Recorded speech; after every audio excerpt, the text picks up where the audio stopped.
लोणेरेला ओंकार लॉजमध्ये एका महिलेची निर्गुण हत्या केली गेलेली होती। त्या हत्येचा आरोपी अनीस मालदार याला पोलीस गुन्हा दाखल झाल्यापासून शोधत होते। महाराष्ट्राच्या विविध जिल्ह्यांमध्ये पोलिसांची पथकं त्यासाठी कार्यरत होती। पोलिसांना मिळालेल्या गोपनीय माहितीच्या आधारे काल त्याला ताब्यात घेण्यात आलेलं आहे, अटक करण्यात आलं।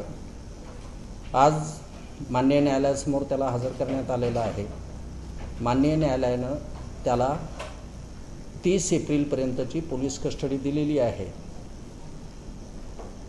त्याचे इंट्रोगेशन्स केल्यानंतर तपासातला पुढचा प्रगती जो आहे किंवा फॅक्ट्स ज्या आहेत त्या उजेडात येणार आहेत। सध्या आरोपी कालच अरेस्ट झालेला असल्यामुळे तपास अत्यंत प्राथमिक स्थितीमध्ये आहे।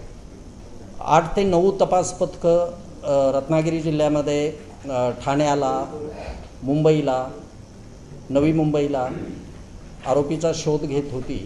त्याला ठाण्यामधनं ताब्यात घेण्यात आलेलं आहे, अटक करण्यात आलेलं आहे। 7 दिवसांची पोलीस कोठडी मागितलेली होती। न्यायालयानं सध्याची 30 तारखेपर्यंतची पोलीस कोठडी दिलेली आहे।